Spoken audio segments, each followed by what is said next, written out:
sudah sudah terbiasa ya, sudah refleksnya sudah baik ya, sudah benar, baru misalnya berlanjut ke huruf. Assalamualaikum warahmatullahi wabarakatuh.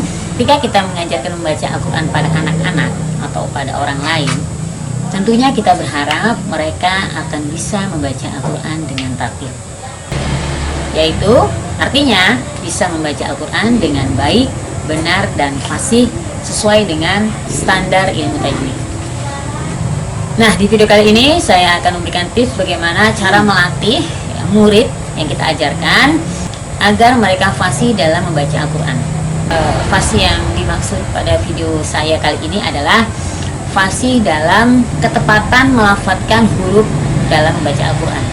Karena salah menyebut salah satu huruf saja, maka artinya bisa berbeda. Untuk kaidah-kaidah lain seperti ketepatan dalam penerapan hukum-hukum mat, nun mati, dan lain-lain, ya mungkin bisa kita bicarakan di video lain waktu. Ada beberapa huruf hijaiyah yang dalam pengucapannya seringkali menimbulkan kesalahan. Ya seperti ya antara lain lafaz a pada alif dengan a pada ain, ya, atau lafaz qi pada qaf dengan ki pada kaf, atau ha pada ha dengan ha pada ha. Ya, beberapa orang seringkali melakukan kesalahan dalam pengucapan pada lafaz-lafaz itu. Nah, bagaimana caranya melatih orang agar mereka mengikuti kaidah-kaidah yang sebenarnya dalam pengucapan huruf hijaiyah ketika membaca Al-Quran? Dan masalahnya, nggak semua murid yang kita temui, yang kita ajarkan, atau orang yang kita ajarkan itu mempunyai kemampuan cepat dalam melafadzkan huruf-huruf itu secara fasih. Untuk itu, salah satu caranya adalah dengan cara bertahap, ya.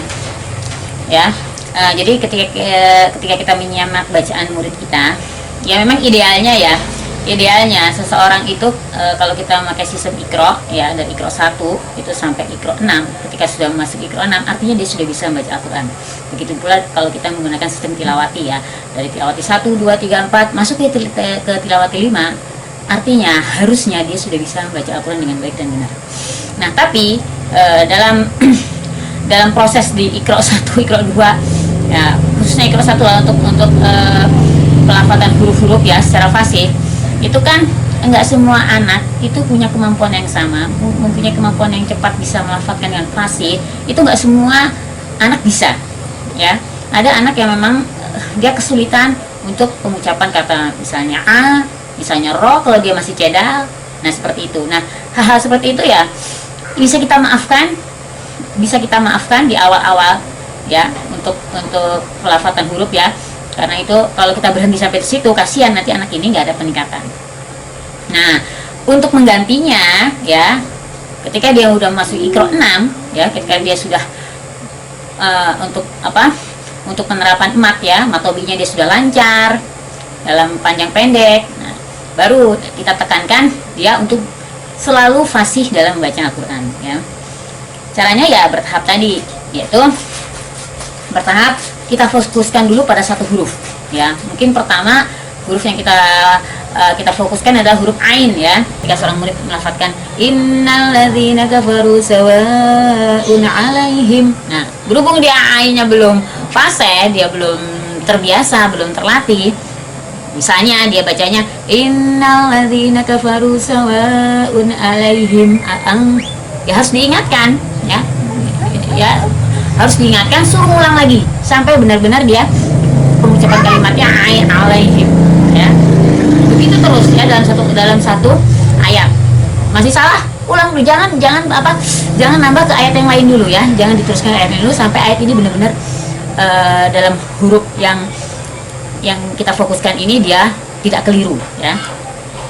Nah, nanti setelah dia ainnya dia sudah fasih, sudah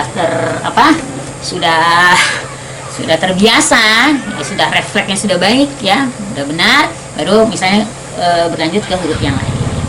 Misalnya ha pada ha ya, seperti alhamdulillahirabbil alamin ya. Kadang-kadang kan anak masih sulit untuk mengucapkan kata alhamdulillah. Dia mengucapkannya alhamdulillah ya, seperti kata ha. Nah, seperti itu ya. Beralih ke huruf kedua. Seperti itu juga sama. Jadi dalam satu ayat ketika dia menyukai kata-kata ha atau ada haknya, kok dia seperti pengucapan ha, diingatkan supaya mengikuti apa yang kita beritahu ya. Seperti itu terus sampai dia benar-benar hafal, sampai benar-benar dia refleks tanpa ada kesalahan ketika menyebutkan ada kata-kata, ada huruf haknya itu. Nah, seperti itu ya. Kemudian dia beralih ke huruf-huruf yang lain seperti mungkin dal dengan za, dia harus bisa membedakan antara qaf sama kaf ketika ketemu qai sama ki. Ya, seperti itu terus, caranya bertahap ya. Kalau anak ini punya kemampuan yang cepat, bisa sekaligus 2 huruf kita fokuskan, bisa. Tapi kalau anak ini punya kemampuan yang lambat, jangan dipaksakan ya. Tiap anak itu berbeda-beda kemampuan pemahamannya terhadap ilmu ya, seperti itu ya. Kita sebagai guru, kitalah yang memahami seperti apa murid kita ini yang kita hadapi. Menghadapi satu murid berbeda dengan murid yang lain ya, jangan disamakan ataupun jangan dibanding-bandingkan ya. Kasihan karena mereka punya punya kemampuan ya, diberi kemampuan yang memang berbeda-beda, punya kelebihan dan kekurangannya masing-masing. Seperti itu. Oke? Ya, itu tadi ya sedikit ya tips bagaimana cara mengajarkan agar murid kita bisa fasih membaca Al-Qur'an ya. Bila ada yang tidak berkenan dengan video ini, kita bisa sharing, kita bisa saling berbagi informasi di kolom komentar. Bila Anda berkenan dengan video-video yang ada di channel YouTube ini, silahkan subscribe channel YouTube ini dan jangan lupa untuk menekan tombol loncengnya. Oke?